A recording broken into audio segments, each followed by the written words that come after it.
धारावी पुनर्विकास प्रकल्पावरून उद्धव ठाकरे यांची शिवसेना चांगलीच आक्रमक झालेली आहे।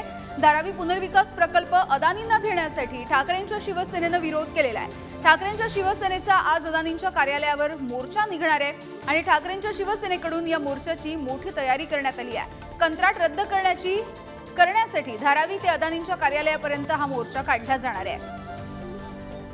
आणि या सगळ्याविषयी बोलूयात, आमचे प्रतिनिधी रिद्धेश हातीम आपल्या सोबत आहेत। रिद्धेश, दुपारी खरं तर 3च्या सुमारास हा मोर्चा निघणार आहे, कोण कोण सहभागी होईल, काय नेमकं आताचे चित्र आहे? पोलिसांची कुमक मागवण्यात आलेली आहे।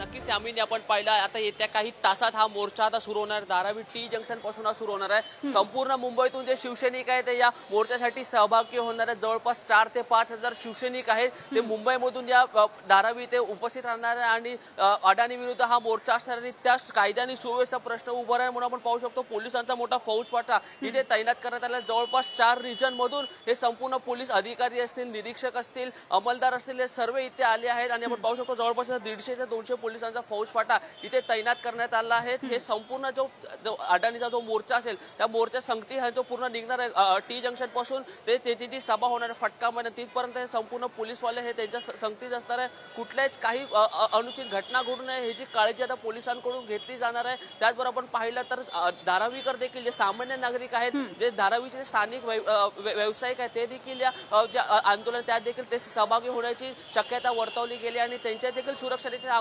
अनुषंगाने सर्व पोलीस आता अंमलदार इकडे तैनात झाले। आपण पाहिलं जेव्हा या मोर्चासाठी जेव्हा परवानगी मागण्यासाठी गेले होते तेव्हा पोलिसांकडून 2 ते 3 दिवस टाळाटाळ करण्यात आली होती, मात्र अखेर काल त्यांना परवानगी दिल्यानंतर आता ठाकरेंचे शिवसेनेचे शिवसैनिक व सर्व कार्यकर्ते देखील आता तयार झाले आहेत मोर्चासाठी आणि दुपारी 3 वाजता हा मोर्चा सुरू होणार आहे। रिद्धेश, मात्र आणखी काय काय मागण्या आहेत या सगळ्या नागरिकांच्या जे या मोर्चामध्ये सहभागी होतील त्यांच्या, आणि त्यासोबतच नागरिकांना पाठिंबा देण्यासाठी म्हणून ठाकरेंची शिवसेना आक्रमक होती आहे, त्यामुळे त्यांनी सुद्धा काय मागणी केली आहे?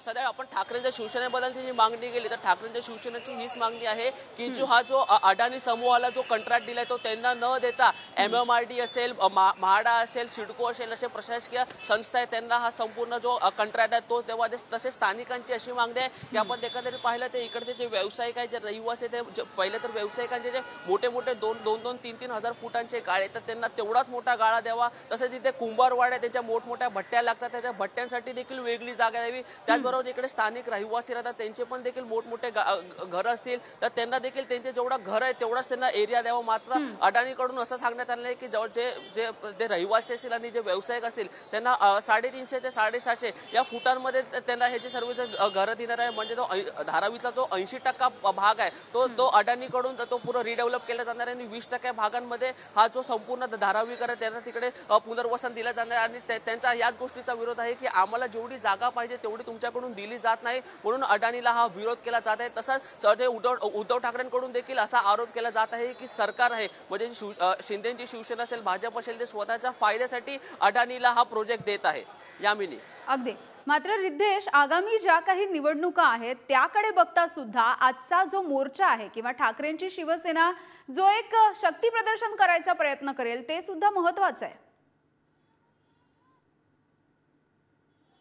नक्कीच आपण पाहिलं तर आगामी काळाच्या निवडणुका, महानगरपालिकाच्या निवडणूक असेल त्या अनुषंगाने हा मोर्चा खूप महत्त्वाचा असेल। कारण जेव्हा शिंदेच्या शिवसेना ठाकरेंच्या शिवसेना दोन्ही शिवसेनेमध्ये फूट पडली तेव्हा मुंबईतील अनेक कार्यकर्ते पदाधिकारी यांनी शिंदेंना समर्थन दर्शवलं आणि त्यानंतर आपली जी मुंबईमध्ये पकड आहे ती अजून तेवढीच मजबूत आहे जेवढी आधी होती हे दाखवण्याकरता देखील हा एक मोर्चा असणार आहे। एक शक्ती प्रदर्शन देखील ठाकरेंकडून दाखवलं जाणार आहे की अजून सुद्धा आमची जी मुंबईमध्ये पकड आहे ती संपली नाही आणि असा अंदाजा वर्तवला जात आहे की जवळपास 4 ते 5 हजार शिवसैनिक आहे ते या मोर्चासाठी सहभागी राहणार। त्याचबरोबर धारावी जो संपूर्ण जो परिसर आहे हा खूप मोठा परिसर आहे, लाखोच्या संख्येने इकडे जे नागरिक राहतात आणि त्या नागरिकांनी देखील जर हा त्यांना आजचा जो आंदोलन आहे त्या आंदोलनामध्ये स्थानिक नागरिक देखील सहभागी झाले तर हा खूप मोठा फटका जे सरकार आहे त्यांना हा पडू शकतो। कारण मोठ्या संख्येने जे नागरिक आहे ते इकडे आले तर शक्ती प्रदर्शन आहे ते देखील मोठ्या संख्येने होईल। त्यामुळे आजचा जो मोर्चा असेल तो खूप महत्त्वपूर्ण असेल। त्यानंतर फटका मैदान आहे तिकडे ते शिवसैनिकांना सर्व धारावीकरांना संबोधित देखील करणार आहे। त्यामुळे त्याला काय संबोधित करणार आहे, कार्यकर्त्यांना काय मार्गदर्शन करणार आहे, त्याचबरोबर जे स्थानिक रहिवासी आहे, जे व्यावसायिक त्यांना काय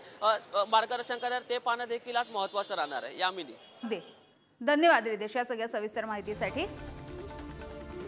तर अगदी काही वेळामध्ये या मोर्चाला सुरुवात होणार असल्याची माहिती मिळते, त्यामुळे सगळे कार्यकर्ते असतील, पदाधिकारी असतील ठाकरेंच्या शिवसेनेचे ते जमायला हळूहळू सुरुवात होणार आहे।